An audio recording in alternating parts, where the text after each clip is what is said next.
Jai Hind दोस्तों. In the last video, I have discussed the strategy and approach of the essay in general. So in this video, we will be discussing about the 2019 essays that I have attempted in my attempt. So the first essay is Earth is not for humans only. So as per the strategy and as per my approach, I have written this essay. सो अगर अब exactly मुझे वो याद नहीं है कि 100% मैं वो बताऊंगा नहीं, और 100% मुझे याद भी नहीं है कि मैंने क्या क्या लिखा था. पर हम ऐसे जब भी लिखते हैं तो जो क्वेश्चन पेपर होता है तो हम वही अंडरलाइन करके जो कीवर्ड्स हमें ब्रेनस्टॉर्म करते समय आते हैं तो मैंने साइड में लिखे थे, तो उनको ही याद करके मैंने एक रफ फ्रेमवर्क आपके लिए बनाया हुआ है. आप वो फॉलो कर सकते हो. ये चीज़ ध्यान में रखो कि ऑनेस्टली स्पीकिंग कि ये 100% मैंने वहाँ लिखा नहीं था. कुछ पॉइंट्स मुझे अभी याद आए होंगे, या ऐसे कुछ पॉइंट्स होंगे जो मैंने वहाँ लिखे होंगे जो मुझे याद आए नहीं है. तो let's start. The earth is not for human only. तो इंट्रोडक्शन में मैंने यही किया था कि जब आसाम फ्लड आया था और काजीरंगा जो नेशनल पार्क है तो उसमें जो अपने वन हॉर्न राइनोस है वो एंडेंजर्ड स्पेसीज है, तो उनकी काफ़ी कैजुअलिटीज हुई थी. तो इससे हमें पता चलता है कि though the flood is a natural cause but there are anthropogenic causes behind such kind of floods. तो ये चीज हमें ध्यान में रखनी है, तभी हम टॉपिक का जस्टिस दे सकते हैं कि earth is not for humans only because we have seen the casualties of one horn rhinos. तो मैंने इंट्रोडक्शन में यही किया था. वो करंट न्यूज, तो करंट अफेयर की न्यूज थी, मैंने वो यूज की और उससे ओपनिंग किया. तो काजीरंगा फ्लड के उसके बारे में बताया. सिमिलरली उसको अटैच करने के लिए लिविंग प्लैनेट रिपोर्ट 2018 का आया था. तो it shows that 60% of the animals have wipe out by the humans.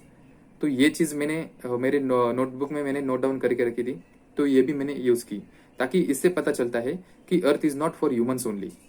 तो ये टॉपिक के बारे में अंडरस्टैंडिंग हो गई, ये मेरे इंट्रोडक्शन में आ गई. तो नेक्स्ट पैरा में मैंने क्या किया था. देखो, जो भी हम लिखते हैं तो वो हमेशा अपने टॉपिक से रिलेटेड होना चाहिए. ऐसे नहीं कि हम लिख रहे तो टॉपिक से डेविएट हो रहे हैं. तो ये सबसे इंपॉर्टेंट चीज़ है. और मैंने लास्ट टाइम ये भी बताया था कि फ्लो हमें मेंटेन करना है. तो मैंने जब ब्रेनस्टॉर्म किया तो ब्रेनस्टॉर्म करते समय मेरे 3 क्वेश्चंस मैंने आए दिमाग में. तो और मेरा फर्दर ऐसे 3 पार्ट में मैंने डिवाइड किया. So what are the causes behind such crisis, why the earth is not for humans only, and what are the solution over this crisis. तो शुरुआत मैंने की what are the causes behind this crisis. तो हम देख रहे हैं कि अगर मैंने बोला था कि हम एंशियंट से हिस्टोरिकल पार्ट भी यहाँ डाल सकते हैं. तो मल्टी डायमेंशनल ऐसे कैसे लिखना है तो आप देखो यहाँ पे. अगर एंशियंट में हम बात करेंगे so there was a harmony between human and animals. तो वो हार्मनी मेंटेन थी. पर हुआ क्या, जैसे जैसे आगे बढ़ते गए, पॉपुलेशन बढ़ती गई, industrial revolution we have scene.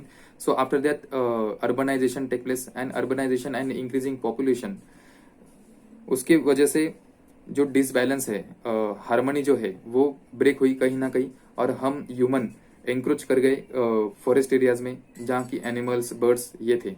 तो जो इकोसिस्टम जो नेचुरल था वो हमारी वजह से एंथ्रोपोजेनिक कॉजेज की वजह से वो डिस्टर्ब हुआ है.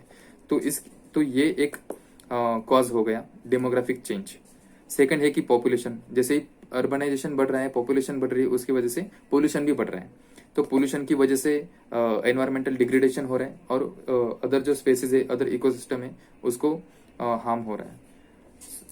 Next, the degrading the values. अब देखो यहाँ मैं एथिकल पार्ट ले आया हूँ. तो डिग्रेडिंग द वैल्यूज मतलब क्या. सो हमारा कंज्यूमरिज्म बढ़ा हुआ है, इंडिविजुअलिज्म बढ़ा हुआ है. जैसे कि तुकाराम सेज वृक्षवल्ली आमा सोयरे, this all the ecosystem is our kin. तो ये जो वैल्यू है हम ये कहीं ना कहीं भूल रहे हैं. उसके नतीजे हम देख रहे हैं कि वाटर स्कार्सिटी हुई. तो ये चीज, तो ये हो गए कॉजेज. तो बिल्कुल 2-3 पॉइंट में हमें कॉजेज खत्म करने हैं, ये शो करने के लिए कि why the earth is not for humans only. Next आता है कि वाई. तो ये क्वेश्चन डाल के हम देखो सब हेडिंग डाल सकते हैं, why the earth is not for humans only, और सब हेडिंग डाल के भी हम आंसर लिख सकते हैं, या तो कोई कनेक्टिंग लाइन डाल के हम नेक्स्ट पैराग्राफ शुरू कर सकते हैं. तो why the earth is not for human only. तो अर्थ ह्यूमन छोड़ के और अर्थ में क्या क्या है. So we have the ecosystem, and ecosystem consist of animals, birds which are very endangered, critically endangered. So ये क्रिटिकली एंडेंजर्ड अगर हम वर्ड यूज कर रहे हैं तो उसके लिए हमारे पास डेटा क्या है. तो हम IUCN का डेटा यूज सकते हैं, रेड डाटा बुक जो होती है। तो 2-3 जो स्पेसीज है उनके हम नाम कोट कर सकते हैं। सिमिलरली फॉरेस्ट लाइफ, जैसे कि हम इंक्रोच कर रहे हैं, फॉरेस्ट डिफॉरेस्टेशन हो रहा है, तो डिफॉरेस्टेशन की वजह से और फॉरेस्ट फायर्स की वजह से इकोसिस्टम का लॉस हो रहा है। सेम ओशनिक एसिडिफिकेशन, उसकी वजह से कोरल ब्लीच हो रही है, मरीन लाइफ डिग्रेड हो रही है। तो ये सारी चीज तो बताती है कि ये अदर जो पार्ट्स है अपार्ट फ्रॉम ह्यूमन, तो ये भी अर्थ के लिए है। ये इकोसिस्टम जो है ये अर्थ है, तो ये रिसोर्सेस उनको भी बिलोंग करते हैं, उन एनिमल और बर्ड्स को बिलोंग करते हैं। तो ये हो गया what are the causes and why the earth is not for the humans only. तो उसके बाद आते हैं सोल्यूशन। तो अब सोल्यूशन में मैंने बताया था कि हॉरिजॉन्टल और वर्टिकल मल्टी डायमेंशनलिटी हमने मेंटेन करनी चाहिए। तो अगर हम वर्टिकली बात करते हैं तो यहाँ इंडिविजुअल से बात करेंगे कि बिहेवियरल चेंज, अगर हम खुद चेंज नहीं करेंगे तो फिर सोसाइटी हम चेंज कैसे कर सकते हैं। यहाँ हम कोट कर सकते हैं गांधी जी का quote, be the change you wish to see in the world, वो मैंने यूज किया था। तो हमसे शुरू करना है। We have to reduce the pollution, be it plastic pollution, be it sound pollution या एयर पोल्यूशन, तो ये हमें करना है। तो यहाँ पे 5R स्ट्रेटेजी भी मैंने लिखी थी, reduce, reuse, refuse, recycle and reform. तो उससे हम अपना पोल्यूशन बचा सकते हैं। नेक्स्ट आता है अगर नेशनल लेवल की बात करेंगे तो government has brought the various acts like forest conservation act, environmental protection act. We have the body to protect the animal like WCCB, wild life crime control bureau. We have the national Ganga mission, तो ये भी हम quote कर सकते हैं। And at international level, तो international cooperation like UNFCCC, Kyoto protocol, Paris deal, that can be written in our essay. तो afforestation activities होगी। तो मैंने लास्ट वीडियो में मैंने बताया कि फिलीपींस की केस स्टडी मैंने न्यूज़पेपर में पढ़ी थी। तो वहाँ जो डिग्री होल्डर स्टूडेंट्स होते हैं तो उनको डिग्री मिलती नहीं है unless they contribute their selves in afforestation activities. तो ये हम लिख सकते हैं, तो इससे हम अर्थ बचा सकते हैं। सिमिलरली रिसर्च एंड डेवलपमेंट हम कर सकते हैं, तो एक टेक्नोलॉजी का एस्पेक्ट भी आ गया। तो यहाँ हमने पॉलिटिकल पार्ट कवर किया, इंटरनेशनल रिलेशन पार्ट कवर किया, इंडिविजुअल पार्ट कवर किया, एथिकल पार्ट कवर किया है, टेक्नोलॉजिकल पार्ट कवर किया है। तो कंक्लूजन में यही है कि कंक्लूजन लाइन अगर हम लिखने हैं तो केस स्टडी हम डाल सकते हैं। वहाँ गांधी जी का एक कोट भी मैंने यूज किया था कि earth has enough resources to fulfil the need of everyone but not the greed of everyone. तो ये कोट बिल्कुल रिलेवेंट हो जाता है। दोस्तों जरूरी नहीं कि आप कोट यूज करो, अगर आपको रिलेवेंट लग रहा है, ये कोट रिलेवेंट है तभी आप यूज करो, अदरवाइज यूज करने की कोई जरूरत नहीं है। वैसे ही उसके साथ मैंने तुकाराम महाराज की जो लाइन है वृक्षवल्ली आमा सोयरे, वो फिलोसॉफी है, वो भी मैंने कोट की थी। तो उससे हमें पता चलता है कि this is all ecosystem is our kin, it is our family. तो उससे ही हम अर्थ को बचा सकते हैं। साइमल्टेनियसली मतलब आप कंक्लूजन में सस्टेनेबल डेवलपमेंट गोल्स का भी जिक्र कर सकते हो।